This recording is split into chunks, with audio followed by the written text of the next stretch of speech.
Surgieron a finales del siglo VIII desde los mares helados del norte para tomar el mundo por sorpresa. Durante los siguientes 300 años, asolaron las naciones civilizadas. Nada puede detenerlos, ni los océanos, ni el miedo a lo desconocido, ni los soberanos europeos. Son los vikingos. Y tras su leyenda bárbara se esconde una realidad incluso más espectacular. Exploradores, colonos y mercaderes, los vikingos atacan atravesando el mar en busca de botín y riqueza legítima. Desde las costas de Norteamérica hasta los mercados de Bagdad, abren las fronteras a un asombroso cambio social, político y económico. Y entonces, desaparecen. Bárbaros, vikingos.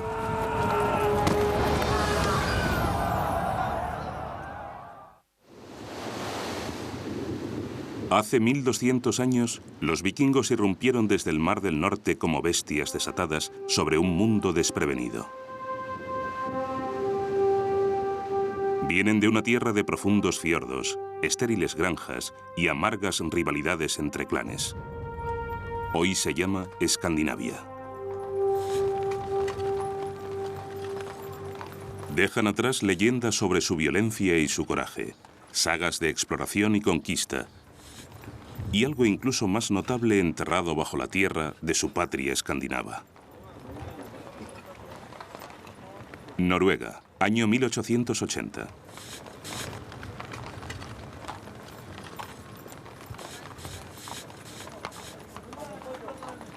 Unos arqueólogos noruegos hacen un descubrimiento extraordinario, abriendo una ventana al pasado y desvelando por primera vez cómo vivían y morían de verdad los vikingos. Fue asombroso. Transformó a los vikingos de una cultura de bandidos del norte, con cascos de cuernos y espadas, abatiéndose sobre Europa, en un pueblo que tenía una civilización tan compleja y artística como cualquier otra de la Europa de la época. Un objeto desenterrado en varios yacimientos funerarios por toda Escandinavia revela más sobre el pueblo vikingo noruego que cualquier otro hallazgo. Es un barco, una tumba-barco enterrado como un sarcófago y rellenado con los bienes que su propietario necesitaría en su viaje al más allá.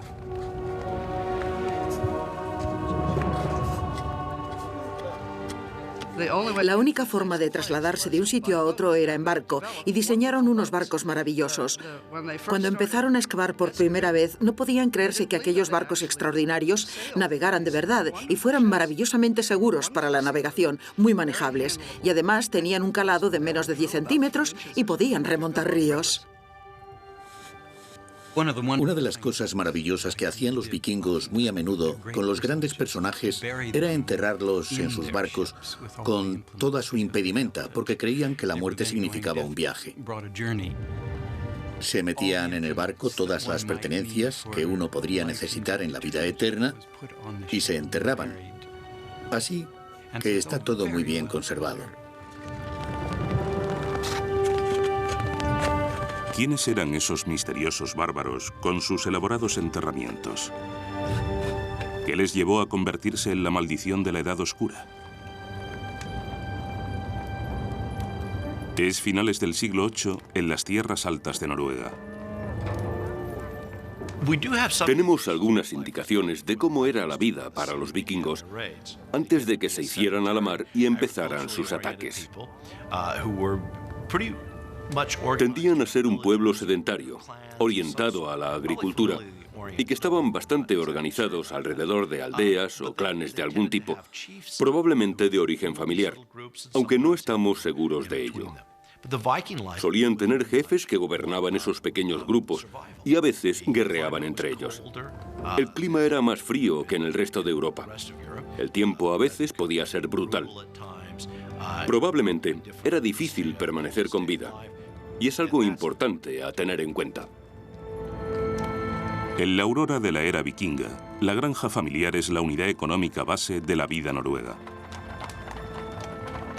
Como granjeros y pastores, siembran grano y hortalizas durante las cortas estaciones de cultivo y dependen mucho del ganado.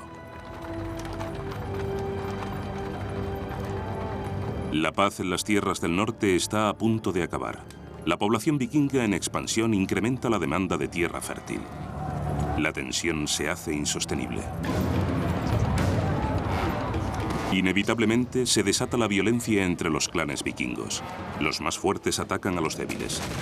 Los asaltantes caen sobre los granjeros con hachas y espadas. Y una violencia brutal. Comienza un conflicto sobre las tierras sin ningún tipo de ley. El rey era básicamente un hombre que tenía una granja grande con sus vasallos, sus granjeros y sus esclavos. Y cada vez que le apetecía enfrentarse a alguien, reunía a todos sus hombres e iba a atacarle. Los vikingos entraban en un pueblo, agarraban todo lo que podían y se volvían a marchar. Así que no eran excesivamente sofisticados, pero sí muy eficientes. Con escasez de tierra y de riqueza en el país del norte, algunos vikingos ponen a un lado sus diferencias y se preparan para buscar fortuna en otro lugar. Las manos y las herramientas que un día dieron forma a los arcos de los graneros se dedican ahora a otra tarea. A lo largo de las costas de los fiordos norteños se está fabricando algo. Algo que cambiará las vidas de este pueblo. El barco vikingo.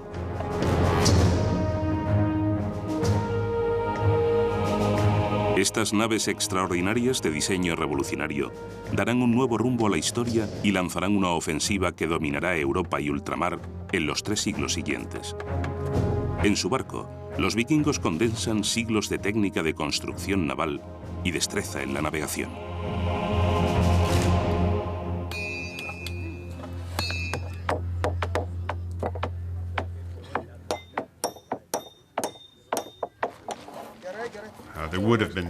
Sin el barco vikingo no habría habido vikingos. Es la evolución de esa tecnología la que les permitió dejar huella en la historia. Con el tiempo, aprendieron a construir barcos lo bastante fuertes para navegar por el Atlántico Norte y para recorrer largas distancias. Se podía fabricar uno de esos barcos en un mes o 6 semanas, y el diseño era siempre exactamente el mismo. Hacían el barco más ancho si navegaban por aguas tranquilas, y tan hondo como les hiciera falta cuando navegaban por el océano abierto. Cuando necesitaban un barco de ataque que pudiera remontar los ríos de Rusia e Europa, un barco que penetrara en el corazón del continente, podían utilizar el mismo diseño y la misma técnica, pero en una versión de menor tamaño. Eran tan ligeros que se podían transportar porteándolos, se podían remolcar por los ríos y navegar a vela. Ese era uno de sus rasgos importantes, porque sus barcos eran rápidos como un rayo y no había nada que pudiera atraparlos. Ya no se trata de una nave costera como muchas de las del Mediterráneo. Podían saltar de Noruega a Escocia, y de las Islas Fero a Islandia, y de Islandia a Groenlandia, atravesando mares abiertos que eran tan peligrosos que los barcos costeros ni siquiera lo intentaban. A los vikingos no les daba miedo y tenían la tecnología para llevarlo a cabo. El resultado, un barco con poca resistencia al agua y una alta adaptabilidad, una maravilla tecnológica para su época.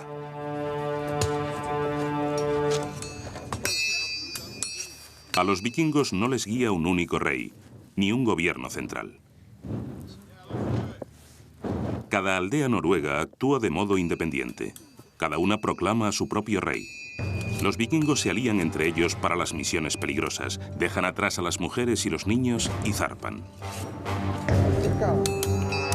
En busca de botín. Y llevan armas adecuadas para el pillaje. Entre las primeras víctimas de sus incursiones están los monjes de Lindisfarne, en la costa inglesa, en junio del año 793.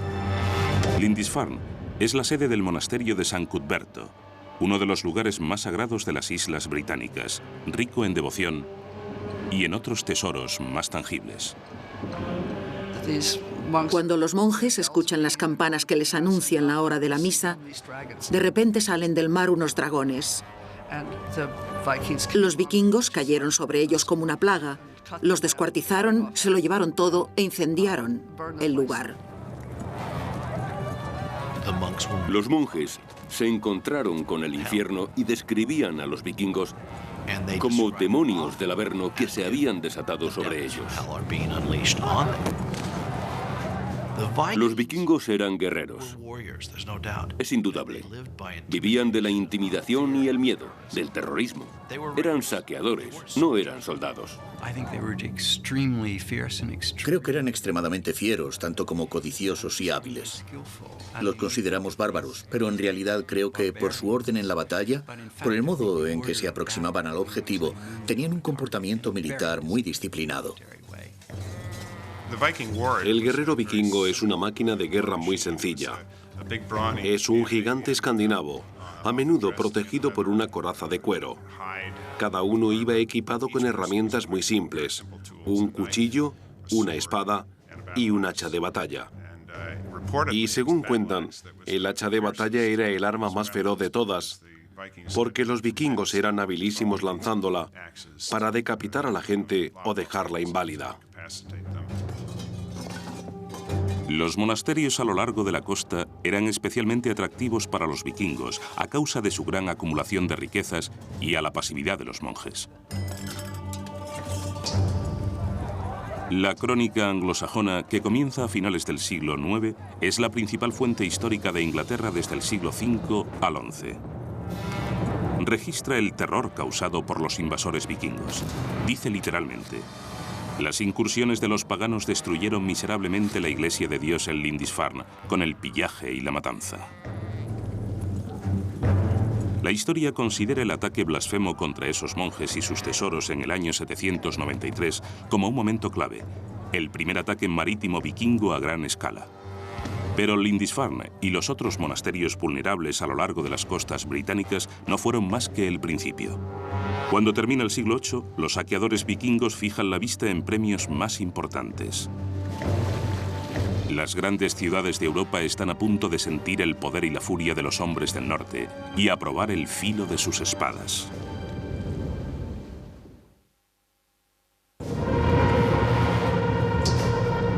Los vikingos partieron de Escandinavia con el pillaje como objetivo. El ataque a Lindisfarne del año 793 desencadena un infierno de barbarie vikinga que amenaza extenderse a toda Europa. A mediados del siglo IX, unos 50 años después de Lindisfarne, ya se ha corrido la voz sobre las riquezas al alcance en Europa. Familias noruegas, pueblos y comunidades enteras se agrupan para construir barcos. Planean mejorar su nivel de vida a costa de las gentes ingenuas del otro lado del mar. Los españoles que más tarde llegaron a América buscaban oro, pero los vikingos buscaban plata. La plata era lo más valioso para ellos, y muchos de los objetos religiosos y de los elementos que se encuentran en los monasterios estaban hechos de plata. Las facciones vikingas zarparon cruzando el mar sin un jefe único que los dirigiera. Sus flotas agrupaban a veces montones de barcos. Pero aún así, cada flota actuaba independientemente, haciendo que la oleada de incursiones fuera más difícil de detener. La ambición de los jefes vikingos empezó a crecer, a la par que lo hacían sus reputaciones individuales. Europa era suya. Solo tenían que conquistarla. Europa es un continente extraño surcado por ríos, casi todos navegables. A diferencia de Norteamérica o África, que solo tienen unos pocos ríos grandes. Europa tiene muchos, así que los vikingos pueden meter sus barcos por casi cualquier gran caudal de agua. Sus barcos son largos y estrechos y no requieren mucho agua. Uno de los primeros ataques fluviales se produce en el año 845 a manos de un infame jefe vikingo danés llamado Ragnar. Con una flota de 120 barcos, se inspira en el recuerdo de Lindisfarne para elevarlo a otra escala. Su camino hacia la batalla es el río Sena, su objetivo, París. Incluso antes de llegar a la ciudad, los vikingos de Ragnar diezman la vanguardia de las fuerzas francesas a orillas del Sena, reservándoles a los prisioneros franceses un cruento final. En el fondo eran terroristas que confiaban que el miedo que inspiraban les facilitara el paso. No querían trabajar más de lo necesario e intentaban ser lo más crueles posible. Había un vikingo famoso al que llamaban el amante de los niños porque lanzaba bebés al aire y los pinchaba en su espada cuando caían. No eran buenas personas. Se dice que los vikingos de Ragnar ahorcaron a 111 prisioneros ese día. Un monje local llamado Emmentario describe el asalto vikingo y la devastación que le sigue durante décadas a lo largo de los ríos Sena y Loira y más allá.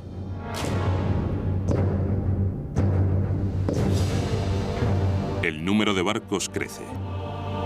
La interminable riada de vikingos parece no cesar nunca. Los cristianos son víctimas de masacres, incendios y saqueos por todas partes. Los vikingos conquistan todo a su paso y nada se les resiste.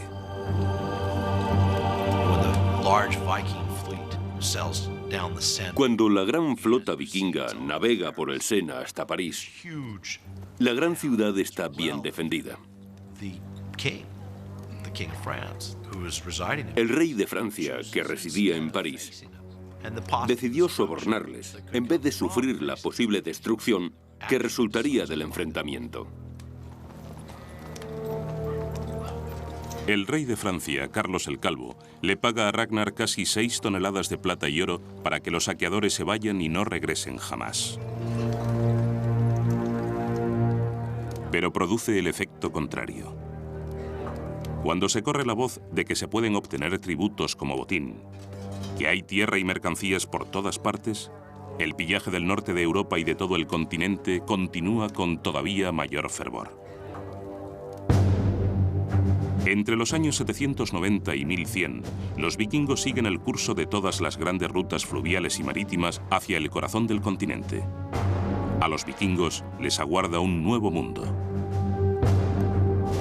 Los noruegos son tal vez quienes escriben el capítulo más brillante de la historia vikinga, como exploradores indómitos colonizando Islandia, Groenlandia y continuando más allá. Con la colonización de Islandia surge la historia de 2 vikingos noruegos legendarios, Erik el Rojo y su hijo Leif Erikson. A finales del siglo X, Erik conduce una expedición hasta allí y se convierte en el primero en instalarse en esa tierra inhóspita.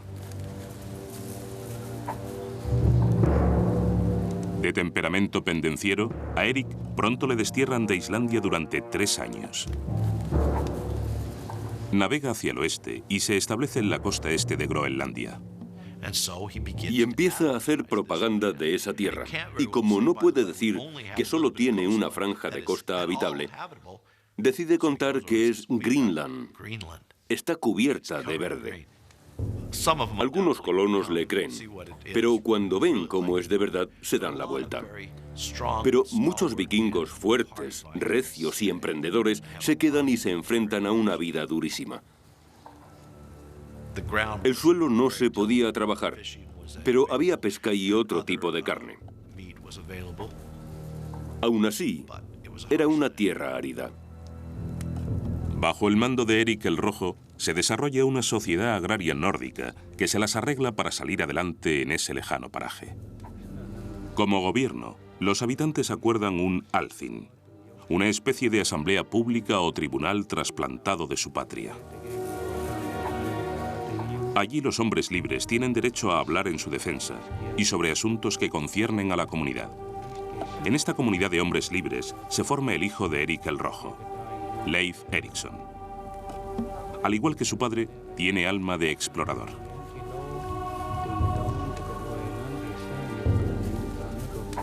En el año 1000, zarpa de Groenlandia. Leif Erikson sigue el rumor de otro vikingo que cuenta que, navegando hacia el oeste, a la otra colonia de Groenlandia, fue alejado de su ruta por un vendaval. Cuando recuperó el rumbo, apareció frente a la costa de una tierra muy verde y frondosa. Y Groenlandia no era verde ni frondosa. Siguiendo los rumores de una tierra desconocida hacia el oeste, Leif Erikson descubre un nuevo mundo. Es algo fascinante y muy polémico. Personalmente, creo que América fue descubierta por los vikingos en el año 1000. Se ha fechado con carbono la presencia de Leif Erikson en Terranova, precisamente en el año 1000. Así que sabemos que los vikingos llegaron por lo menos hasta Terranova y probablemente más lejos hacia el sur. Los intentos de colonización americana de los groenlandeses fracasan. Se estima que el asentamiento de Terranova duró solo una década. Pero 500 años antes de que Colón llevara a cabo su gesta, los vikingos unieron los hemisferios oriental y occidental. Tras pasar un invierno en Terranova, Leif Erikson regresa a Groenlandia. Introduce algo nuevo entre los colonos. Con las mismas herramientas que construyen los barcos, fabrica las rústicas cruces de una nueva religión. Decidieron convertirse. Leif Erikson fue a Noruega y el rey le pidió específicamente que llevara el cristianismo a Noruega y cristianizara las colonias groenlandesas, y él lo cumplió debidamente. A medida que los vikingos extienden su influencia, el mundo exterior empieza a afectarles. Sus jefes consideran el cristianismo como un modo de unificar a los vikingos, con el objeto de tener más poder sobre ellos. En la aurora del siglo XI, 200 años después del ataque de Lindisfarne, los hombres del norte siguen sin tener un solo rey, ni sentido de la solidaridad. El cristianismo es un motivo de unión. Pero los vikingos cristianos han de enfrentarse a veces a la resistencia de sus vasallos paganos, la resistencia a abandonar a sus antiguos dioses. Los reyes se inclinaron hacia el cristianismo porque les convenía, les servía para consolidar su poder y empezaron a imponérselo a su pueblo, lo que causó muchos conflictos. A la gente no le gustaba, les daba miedo, no querían abandonar sus viejas tradiciones. A la isla acudieron algunos misioneros cristianos que convirtieron a unos pocos. Pero había muchos escépticos y en una ocasión decidieron hacer una prueba con sus deidades paganas, con el representante de esas deidades que se conocía como Berserker, un hombre que estaba loco, por decirlo de un modo agradable. Y los misioneros cristianos les desafiaron. Les dijeron, vamos a encender una hoguera y vosotros encenderéis otra. Si el berserker atraviesa vuestro fuego pero no puede atravesar el nuestro, entonces sabremos que el paganismo ha vencido. Es casi como un duelo del Antiguo Testamento. La historia cuenta que el berserker llegó, pasó con facilidad sobre el fuego de los paganos, pero no pudo atravesar el fuego de los cristianos. Así vieron todos que el cristianismo era la religión verdadera y se convirtieron. De vuelta en Noruega, emergerá el nuevo catalizador de la unidad vikinga en la persona de un muchacho vikingo. Harald Hardrada es el hermanastro del rey Olaf de Noruega y su heredero aparente. Solo tiene 15 años y ha luchado en el bando perdedor de una guerra civil vikinga. Pero volverá. Se vengará y escribirá su propia historia con la sangre de sus enemigos.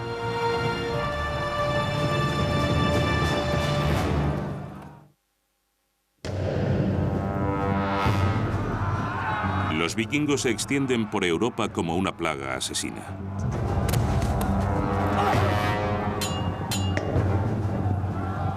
Los primeros en caer son los monasterios indefensos, pero pronto los invasores llevan el terror hacia el interior del continente. Al final, los vikingos acaban luchando entre ellos. Noruega está inmersa en una guerra civil. En 1030, las fuerzas leales al rey danés Canuto el Grande se enfrentan con la del rey noruego Olaf en la batalla de Stiklestad.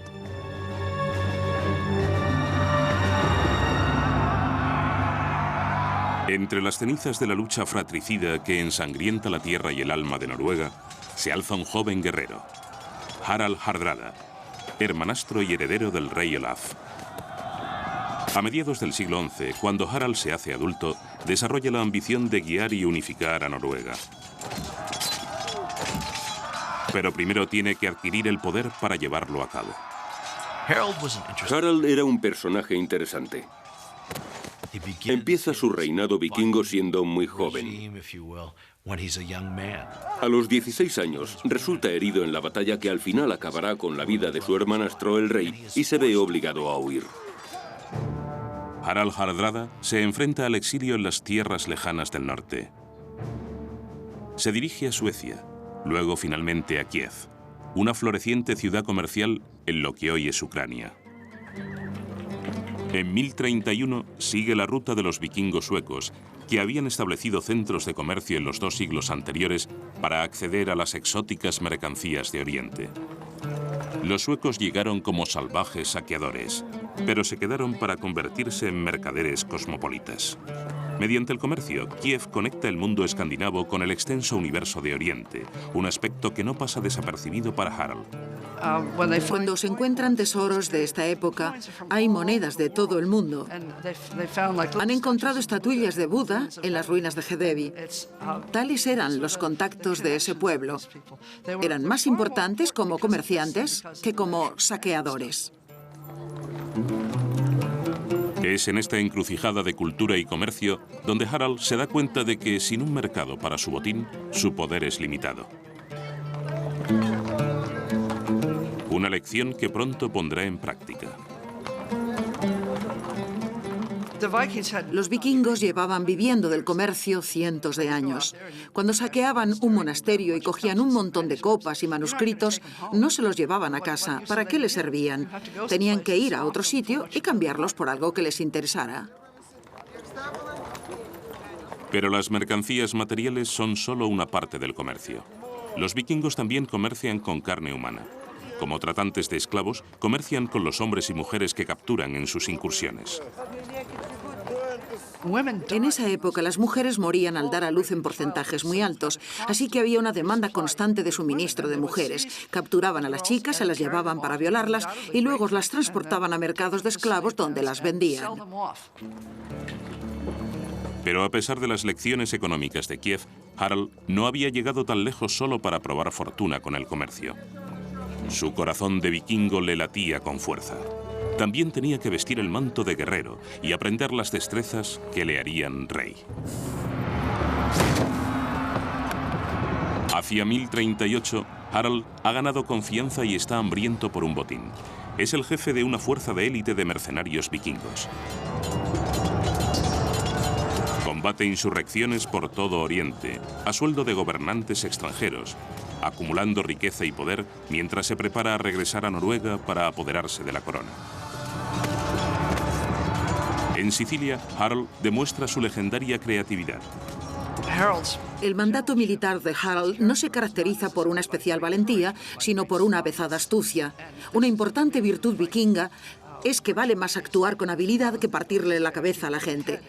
Una de sus tácticas era que cuando llegaba a una ciudad y la asediaba, hacía que capturaran a los pájaros que entraban y salían de ella y les ataba una ramita ardiendo, untada en brea, antes de volver a soltarlos. Los pájaros volaban de regreso a sus nidos, entre la paja de los tejados, y la ciudad se prendía fuego. Entonces tomaba la ciudad. En la saga del rey Harald, el historiador islandés del siglo XIII, Snorri Sturluson, describe la efectividad del plan para conquistar Sicilia. Entonces, toda la gente salió de la ciudad implorando misericordia. La mismísima gente que había estado gritando durante días insultos desafiantes contra el ejército y su jefe. Harald perdonó la vida de todos aquellos que suplicaron clemencia y se apoderó de la ciudad. Después de 15 años, el astuto Harald se ha hecho con la reputación y la fortuna que necesita para reclamar su derecho legítimo a la corona de su patria dividida.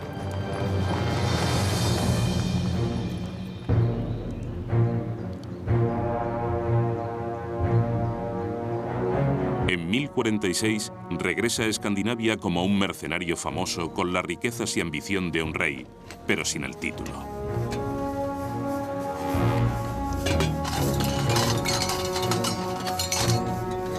Como siguiente en la línea de sucesión al trono de Noruega, está preparado para jugar sus cartas.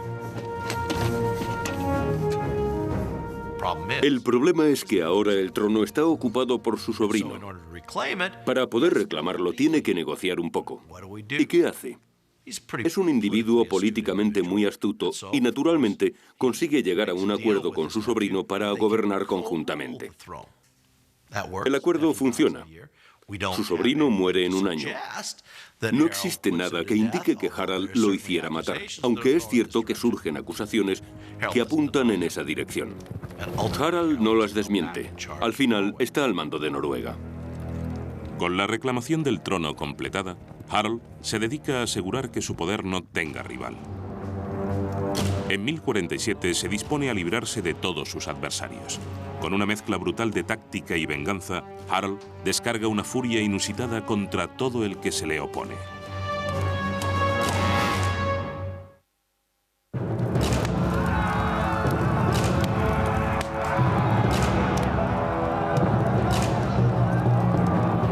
En 1047, después de muchos años de perseguir el poder, Harald Hardrada se convierte en rey de Noruega. Gobierna a los vikingos con mano de hierro.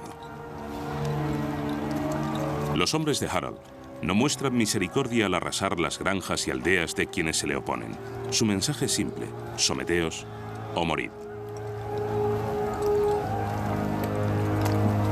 Por todo el país, los enemigos de Harald pagan el máximo precio por su deslealtad.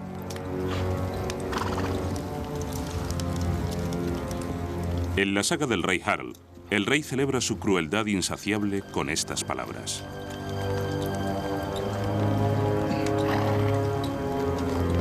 mataré sin compasión y recordaré todas mis matanzas. La traición será erradicada por las buenas o por las malas antes de que me afecte. Los robles de la insurrección crecen de las semillas de la traición.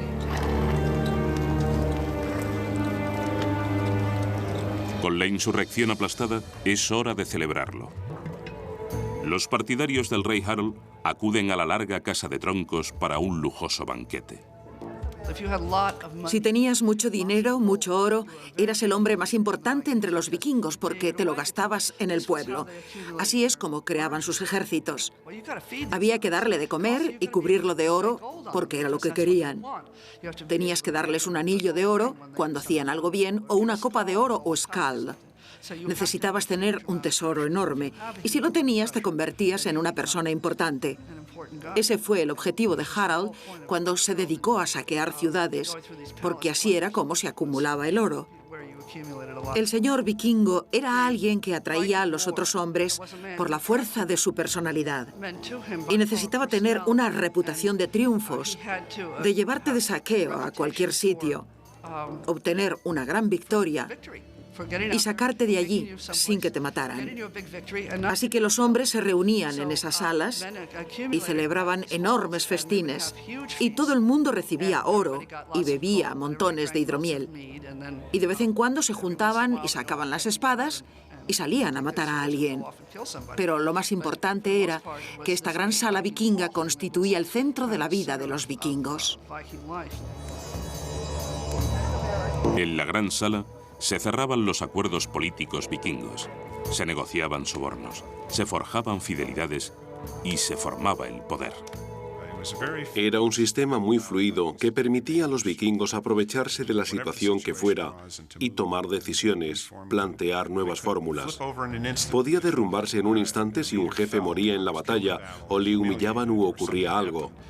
Alguien se levantaría de repente, a menudo decantándose en una dirección totalmente distinta.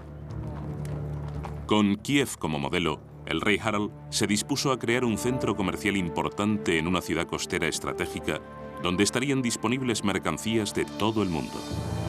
La ciudad es Oslo, destinada a ser uno de los grandes puertos de la región. El rey Harald sabe que el comercio unirá al pueblo vikingo y les aportará la estabilidad y la riqueza que desean. Los mercados de Oslo rezuman de mercancías de las granjas vikingas, trigo y hortalizas, pieles y telas. Los barcos vikingos traen productos de todo el mundo conocido, especias, oro, tejido, piedras preciosas y esclavos. Se comercia con cristal y cerámica de Alemania, joyas de plata de Francia y monedas de las lejanas tierras de Arabia.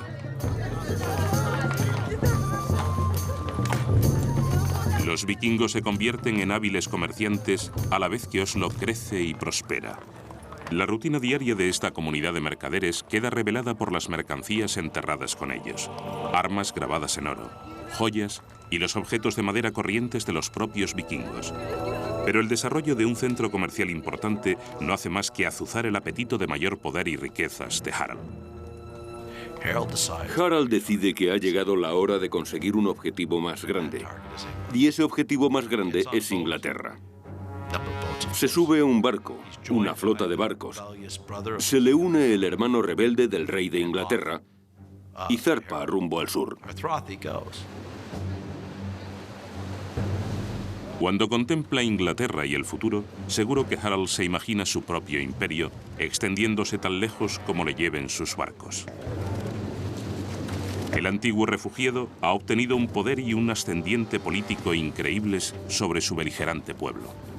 Ya había derrotado a sus peores enemigos vikingos. Sus incursiones apenas encuentran resistencia. Inglaterra y sus riquezas parecen estar al alcance de su puño de hierro.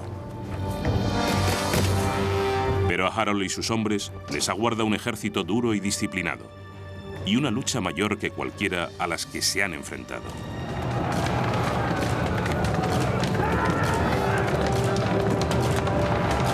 Una lucha que amenazará con deshacer todo lo que se ha ganado.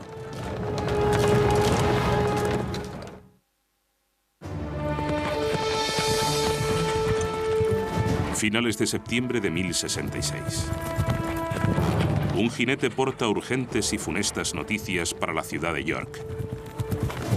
El rey vikingo Harald se acerca. Los ingleses le conocen bien por su reputación de brutalidad. Solo una respuesta rápida y un gran coraje pueden detenerle. Harald ha comenzado su conquista por la costa, y tras ganar una rápida sucesión de violentos conflictos, parece que allí su victoria está asegurada.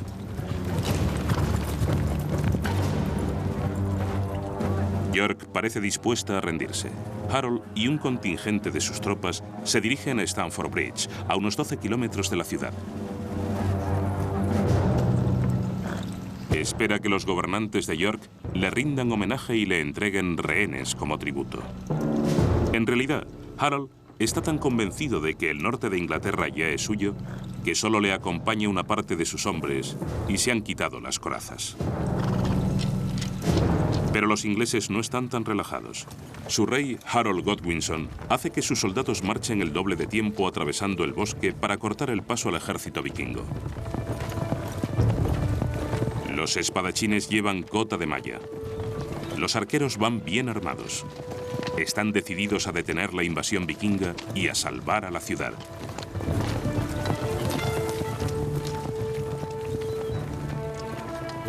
Cuando aparece el ejército inglés, o al menos eso cuentan las sagas, los vikingos se quedan asombrados al ver brillar al sol de mediodía las armaduras del ejército que se les acerca. No saben quién es, pero según se va aproximando lo reconocen. Según la saga del rey Harald, a los vikingos el brillo de las armas les pareció una lámina de hielo. Harald toma una decisión malograda. En vez de retirarse y aguardar a que el resto de sus tropas desembarque, quiere luchar ya.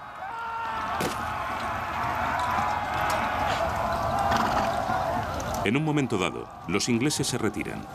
Harald presiente la victoria y sus filas rompen la formación. La historia dice que un solo guerrero se plantó en el puente y resistió frente a todos los ingleses. Se trataba de ejércitos pequeñísimos, así que no es nada inaudito. En la Edad Media, las batallas con grandes ejércitos no eran corrientes. Según la saga del rey Harald, Harald arenga a sus hombres con estas palabras. Llevad la cabeza siempre alta en la batalla, donde las espadas intentan machacar los cráneos de los guerreros malditos. El guerrero del puente los contuvo, pero una vez que le mataron, pudieron llegar hasta Harald. Con el puente abierto, los soldados ingleses se abaten sobre las tropas vikingas sin armadura, segándolas como hoces entre el trigo. La batalla es salvaje. Los vikingos emplean toda su habilidad y coraje contra un ejército que lucha por defender su patria. Los vikingos caen uno detrás de otro y su sangre empapa el suelo inglés en una terrible matanza. Las sagas vikingas narran la batalla. El corazón afilado por la lucha del jefe no se estremeció. El fuerte rey demostró a todos el mayor coraje en el fragor de la batalla. Su espada sangrienta hirió de muerte al enemigo. En medio del combate, una flecha bien apuntada o guiada por el infortunio se alojó en la garganta de Harald Hardrada. Los refuerzos de Harald llegaron ese mismo día, pero era demasiado tarde. Inferiores en número y en estrategia, los vikingos se enfrentan a un desastre casi total. Al anochecer, la derrota vikinga es absoluta. Harald Hardrada llegó a Inglaterra en septiembre de 1066 con miles de soldados y la mayor ambición. Pero solo se encontró con la ruina y la muerte. Se dice que de los 270 barcos que Harald había llevado desde Noruega, solo regresaron 30. En las décadas siguientes, los vikingos continuaron sus ataques esporádicos. Pero ninguno llegaría tan lejos, ni estaría tan cerca de crear un imperio como lo estuvo Harald en su último combate. En cuestión de semanas, se iniciaría una nueva era en la historia del mundo. En el momento de la muerte de Harald en 1066, la influencia vikinga había echado raíces profundas en el comercio, la cultura y la historia del mundo. Pero también había sembrado las semillas de su propia destrucción. La asimilación, su absorción por los países que colonizaba y la extensa fuerza unificadora del cristianismo significó su fin tanto como cualquier derrota en una batalla. La historia de Europa cambia esencialmente. La tierra de los Rus, que eran vikingos, ahora es Rusia. La tierra de los normandos u hombres del norte, que eran vikingos, ahora es Normandía. Al final, los normandos conquistan Inglaterra y su legado forma parte de la historia de Europa.